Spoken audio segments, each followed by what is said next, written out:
Bonjour et bienvenue à cette vidéo de formation du logiciel AutoCAD. Ça, c'est notre chapitre 1 qui met en exergue comment paramétrer AutoCAD avant de commencer un dessin.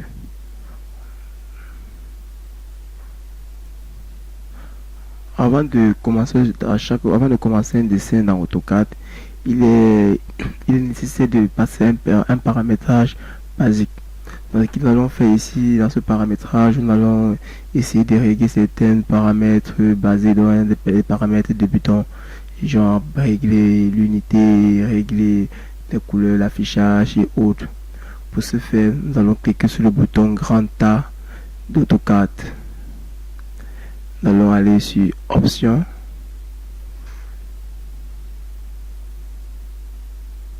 Lorsqu'on ouvre Options, une boîte de dialogue apparaît. Une boîte de dialogue munie de plusieurs onglets.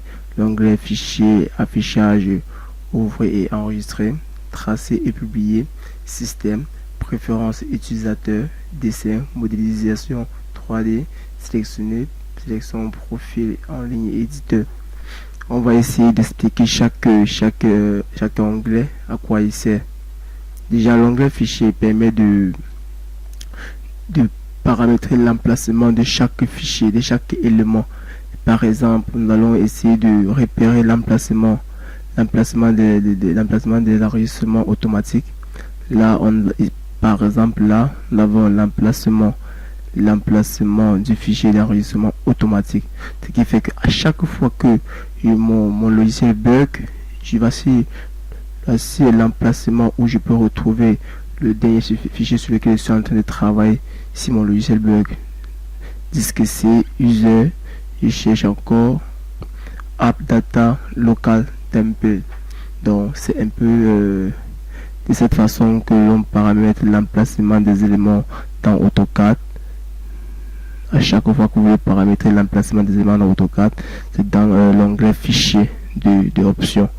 Maintenant, une fois dans l'affichage, ici on va essayer ça met en exergue plus le paramétrage de l'interface. On a là l'élément de la fenêtre. Là c'est foncé, je peux mettre clair. Je vous dis là peut être clair. Et là on a la durée différée. Là ici dans couleur, ici nous allons paramétrer chaque élément de l'espace de travail d'AutoCAD, que ce soit l'espace de travail, exemple l'arrière-plan uniforme. Ici on choisit l'élément à paramétrer et là on change la couleur de l'élément et là là c'est l'espace sur lequel on veut paramétrer, genre l'espace objet 2D. Là c'est projection parallèle 3D. Donc c'est un peu ça. Là il peut choisir l'arrière-plan uniforme. Là je change la couleur, je peux mettre en jaune. Vous voyez que là mon arrière-plan uniforme passe directement en jaune. En dessous on a le réticule de la souris, c'est ça. Le réticule de la souris, c'est ça.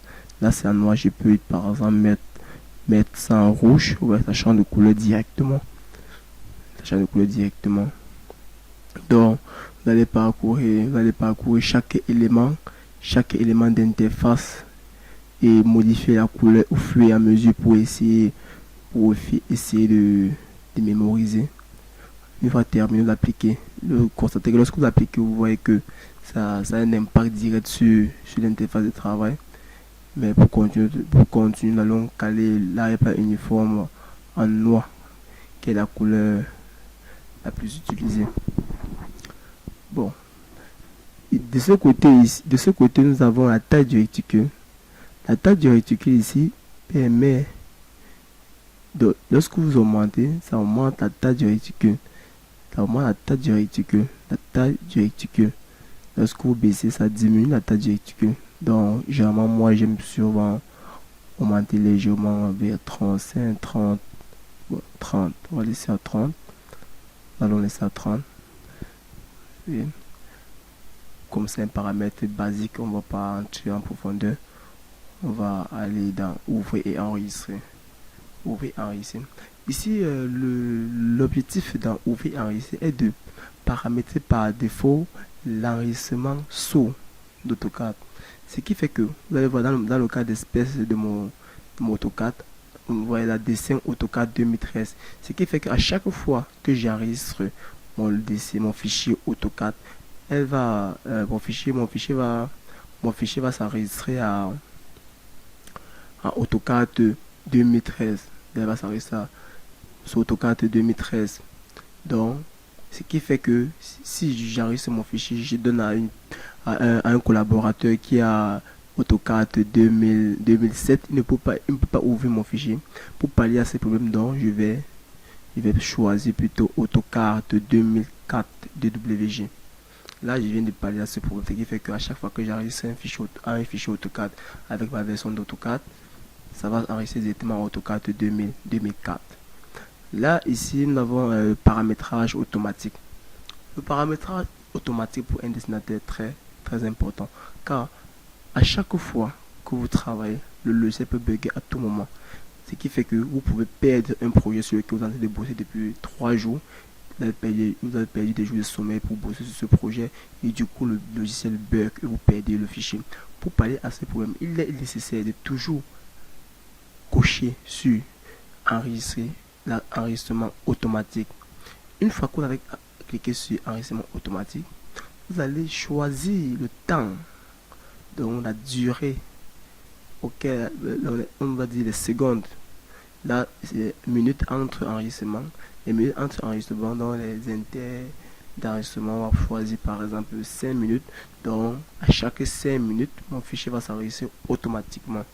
Là, nous avons l'extension des fichiers temporaires. Donc, l'extension des fichiers temporaires qui ne sont pas encore enregistrés définitivement.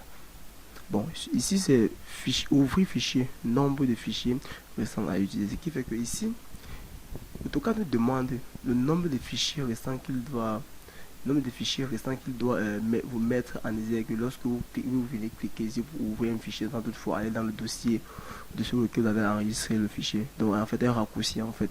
Là vous pouvez mettre le maximum ici c'est 9 fichiers visibles. Là je peux mettre 5 pour ne pas encombrer mon fichier. Bon, là on va s'arrêter là pour un paramétrage basique. On va continuer sur tracer et publier. Tracer et publier ici permet de choisir l'imprimante par défaut qui va nous permettre de publier notre dessin une fois terminé. Dans un peu, je choisis de périphérie de sortie.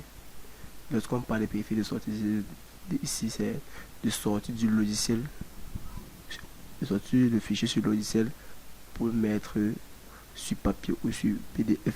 Là vous allez voir ici, il y a plus de périphérie de sortie, il y a Nitro qui est installé dans ma machine déjà, il y a Microsoft XPS Document Write, donc c'est à vous de voir, vous pouvez choisir en fonction des périphériques installés dans vos machines. Ça peut être une imprimante ou quoi que ce soit, vous pouvez installer et on va l'enregistrer par défaut. Donc moi je vais choisir, dans le cas d'espèce, je choisis Nitro, c'est qui j'utilise le plus, je choisis Nitro. Donc c'était ça, je choisis Nitro. Là c'est ici option de traitement en arrière-plan, activer le tracement et tracer en arrière-plan pendant le traçage, ce qui fait que lorsque vous lancez l'impression, ça imprime en arrière-plan, c'est pas visible sur l'écran. Vous pouvez l'activer comme vous pouvez le laisser. Dans le cas d'espace, on va laisser. Comme c'est pas un paramétrage en profondeur, c'est un paramétrage basé, on va s'arrêter là. Au niveau du système, au niveau du système ici, et là on avons accélération matérielle. On va entrer dans performance graphique.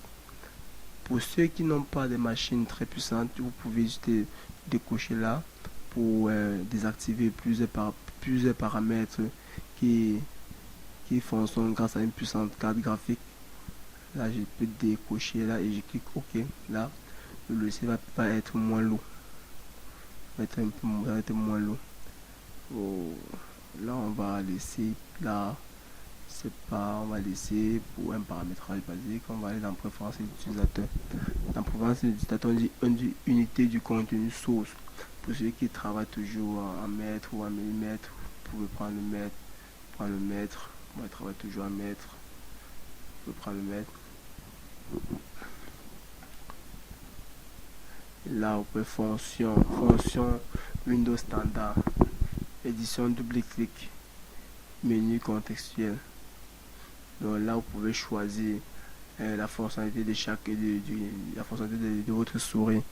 Lorsque vous faites un long clic, lorsque vous faites un double clic, qu'est-ce que ça va faire? C'est là que c'est là où vous allez choisir.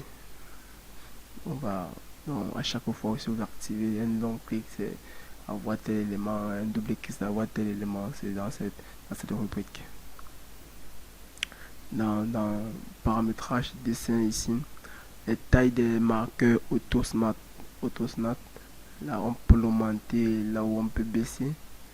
Là on va laisser comme ça. La taille du carré du curseur, c'est ça. C'est ça ici, on peut baisser, on peut l'augmenter. Ça pour paramétrer la couleur de cet élément. On vient en couleur, on paramètre les éléments. Sans toutefois oublier on peut paramétrer tous ces éléments déjà dans affichage. Donc on va pas mettre trop l'accent dans ces paramétrages de couleur et autres. Voilà. Maintenant, paramétrage des informations, des infos bulles du dessin. Donc, on peut paramétrer de façon que à chaque fois que à chaque fois que je vais saisir, là il peut être en blanc et là je suis en rouge. Et ici la taille des bulles d'information, on peut modifier la taille et la transparence, dans l'opacité. On peut baisser l'opacité, on peut l'augmenter, on peut baisser l'opacité. Ça dépend de tout à chacun. Ok.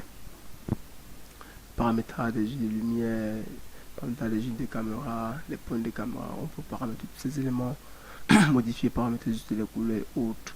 Et tout ça peut se faire dans affichage comme je viens de l'expliquer. Modélisation 3.2, pour le moment on va pas toucher ces paramétrages. Une fois qu'on va lancer la formation en modélisation 3D, c'est là on va expliquer ce paramétrage. Dans sélection ici, on a la taille de la cible sélectionnée. On peut l'augmenter, on peut baisser. La taille de la cible sélectionnée ici, c'est quoi? C'est lorsque une commande est activée, on demande de choisir l'objet. C'est comme ça que la souris se comporte, puisque la souris a trois formes dans le logiciel AutoCAD. Lorsqu'il est hors de la zone de travail, et lorsqu'il est dans la zone de travail, et lorsqu'il est là, une commande est activée. Ça, ce sont les poignées des objets. Lorsqu'on va être un peu avancé, vous allez revenir sur ça pour mieux vous expliquer. Ce sont les poignées. Lorsqu'on sélectionne un objet, ces sections sont constituées des poignées. Donc on peut augmenter la taille de ces poignées là et baisser là. Et les couleurs, on peut changer là ou aller dans affichage. Changer là. On peut changer là. Ok. Paramétrage visuel là, on peut changer toutes ces couleurs là. Capture les sélections à gauche et les sélections à droite, on peut changer, prendre plutôt en rouge et prendre plutôt en jaune. Donc ce sont la couleur qui va apparaître lorsque vous allez faire une sélection en capture ou en sélection. Donc c'est un peu de ça qu'il est question. Donc on va prendre ces deux éléments par défaut comme ça. On met OK. On passe sur profil. Ici, profil, ici, c'est déjà le profil d'interface. Je veux dire, une fois qu'on a fini de paramétrer, on va enregistrer le profil paramétré. Puis on va exporter. Je peux exporter mon profil que j'ai paramétré. Et puis exporter, mais ici, il met là mon paramètre.